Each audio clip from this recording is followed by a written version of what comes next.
Hello friends, open ഡയറീസിൻ്റെ പുതിയൊരു വീഡിയോയിലേക്ക് എല്ലാവർക്കും സ്വാഗതം. എല്ലാവരും സുഖമായിട്ടിരിക്കുകയാണോ? ഞങ്ങളിവിടെ UK അടിപൊളിയായിട്ടിരിക്കുന്നു.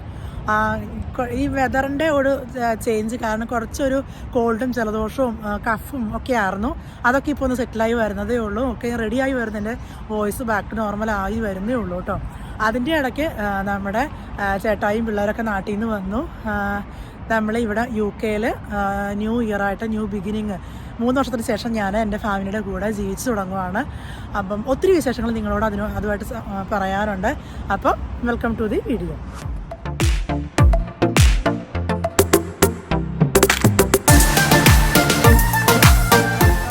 മാൾട്ടയിൽ നിന്ന് ഞാൻ UK കയറി വന്നത് ഒക്ടോബർ 28-നാണ്. അത് കഴിഞ്ഞ് പെട്ടെന്ന് എൻ്റെ ഓസ്കി ട്രെയിനിങ് എല്ലാം കഴിഞ്ഞു. എൻ്റെ ഓസ്കി എക്സാമും കഴിഞ്ഞു, റിസൾട്ടും വന്നു. അപ്പോൾ അതിൻ്റെ ഇടയ്ക്ക് എക്സാമിൻ്റെ അന്ന് ചേട്ടായി എന്നെ കാണാൻ വന്നിട്ടുണ്ടായിരുന്നു. ചേട്ടായുടെ വിസയൊക്കെ പെട്ടെന്ന് കിട്ടിയിട്ടോ. അത് കഴിഞ്ഞ് ചേട്ടായി വന്നു. അത് കഴിഞ്ഞ് ചേട്ടായി അങ്ങനെ മാൾട്ടയിലേക്കാണ് തിരിച്ചു പോയി. BRP കാർഡൊക്കെ കളക്ട് ചെയ്തിട്ട് അങ്ങനെ ചേട്ടായി മാൾട്ടയിലേക്ക് തിരിച്ചു പോയി. 1 മാസം കൊണ്ട് ചേട്ടായി അവിടെ ഉണ്ടായിരുന്നു. ജനുവരി 6-ാം തീയതി ചേട്ടായി നാട്ടിലേക്ക് പോയി, മാൾട്ട വിട്ടു. അങ്ങനെ 24-ാം തീയതി ജനുവരി 24-ന് നമ്മുടെ പിള്ളേരെ എല്ലാവരെയും കൂട്ടി ചേട്ടായി ഇങ്ങോട്ട് UK വന്നത്. ഈ പിള്ളേർ ഇന്നൊരു ചെറിയ സണ്ണി ഡേ ആണ്. പിള്ളേരും ചേട്ടായിയും പിള്ളേരൊക്കെ അവിടെ കളിച്ചുകൊണ്ടിരിക്കുകയാണ്. ചേട്ടായിക്ക് നമ്മുടെ വെതർ അങ്ങോട്ട് പിടിക്കുന്നില്ല, തണുപ്പാണ്. നമ്മൾ മാൾട്ടയിൽ എത്ര കൂളായിട്ട് സൂപ്പറായിട്ട് നടന്നായിരുന്നാണല്ലേ. പക്ഷേ നമുക്ക് മാൾട്ടയിൽ ഫാമിലിനെ കൊണ്ടുപോയി ഞാൻ ഒത്തിരി സ്ട്രഗിൾ ചെയ്തിട്ടുണ്ടായിരുന്നു. പക്ഷേ അതേപോലെയൊന്നും അല്ല ഇവിടെ. പെട്ടെന്ന് എനിക്ക് എൻ്റെ ഫാമിലിനെ കൊണ്ടുവരാൻ പറ്റി.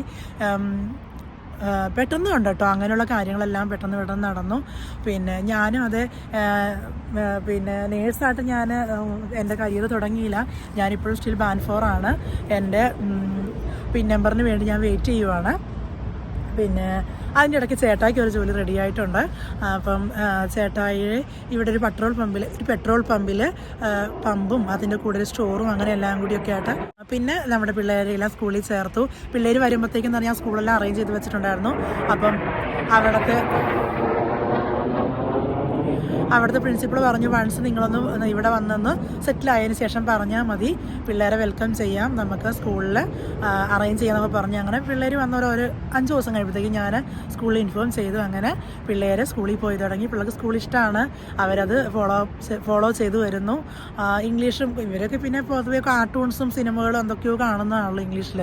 അപ്പോൾ അവർക്ക് അത്ര തന്നെ കുഴപ്പമില്ല. പിന്നെ പെട്ടെന്ന് തന്നെ ഫ്രണ്ട്സിനെ കണ്ടുപിടിക്കാൻ പറ്റി. ഇവരുടെ സ്കൂള് ഞങ്ങൾ ഇവിടെ താമസിക്കുന്നത് ബ്രേസ് ബ്രിഡ്ജ് എന്ന് പറഞ്ഞ സ്ഥലത്താണ്. നമ്മുടെ കൗണ്ടി ഹോസ്പിറ്റലിൽ നിന്ന് ഏകദേശം ഒരു 6.5 കിലോമീറ്റർ അകലെയുള്ള സ്ഥലത്താണ് ഞാൻ താമസിക്കുന്നത്. അപ്പോൾ അതിന് ചുറ്റുവട്ടത്തുള്ള school the meadows primary school എന്ന് പറഞ്ഞ സ്കൂളിലാണ് പിള്ളേർ സ്കൂളിൽ പോകുന്നത്. കാറിന് വേണം കൊണ്ടുപോയാക്കാനായിട്ട്. പിന്നെ വന്ന് കഴിഞ്ഞ കുറച്ച് ദിവസം കഴിഞ്ഞപ്പോഴത്തേക്കും തന്നെ ഞങ്ങളൊരു കാർ എടുത്തായിരുന്നു കേട്ടോ. ഓട്ടോമാറ്റിക് അല്ല, ഗിയർ ആണ്. പിന്നെ അപ്പോൾ ഞാനും കാർ ഓടിച്ചുകൊണ്ടിരിക്കുന്നു. പിന്നെ ഒരു പഴയ വണ്ടിയാണ് കേട്ടോ. നമ്മുടെ പിള്ളേർ സ്കൂളിൽ വിടാനും എന്നെ ഒന്ന് ജോലിക്ക് കൊണ്ടുപോയാക്കാനായിട്ടും ചേട്ടായിക്കൊന്ന് ജോലിക്ക് പോകാനെങ്കിൽ എല്ലാത്തിനും കൂടി വേണ്ട ഒരു പഴയ കാറാണ്. പിള്ളേരും ഒക്കെയാണ്. പിന്നെ എൻ്റെ ജോലി ഗുഡാണ്, അടിപൊളിയാണ്. ചേട്ടായിയുടെ ജോലി ഗുഡാണ്, കുഴപ്പമില്ല. ചേട്ടായിക്ക് ഇന്നലെ നൈറ്റ് ഡ്യൂട്ടി ആയിരുന്നു. ഇന്നിപ്പോൾ പകൽ ഉറക്കിയിട്ടില്ല. ഞങ്ങൾ ഇങ്ങനെ അങ്ങോട്ടും ഇങ്ങോട്ടും പോകാമെന്നൊക്കെ പറഞ്ഞുകൊണ്ട് അങ്ങനെ. അപ്പോൾ മാൾട്ടയിൽ സംബന്ധിച്ച് നോക്കുമ്പോൾ UK ഒരുപാട് വെതർ വൈസ് ഒരുപാട് നെഗറ്റീവ്സ് ഉണ്ടെങ്കിലും മറ്റു പല കാര്യങ്ങളും നമുക്ക് കുറേ ഗുഡായിട്ടാണ് തോന്നിയത്. പക്ഷേ പോകെ എൻ്റെ ഒപ്പീനിയൻ മാറുമോ എന്താണെന്നറിയില്ല. പക്ഷേ എനിവേ ഞാൻ ഒത്തിരി സ്നേഹിച്ച് ഒത്തിരി കാത്തിരിഞ്ഞു ഒത്തിരി ആഗ്രഹിച്ചാണ് ഞാൻ UK വന്നത്. എനിവേ ഈ ജേണി ഞങ്ങളിവിടെ തുടങ്ങുവാണ്.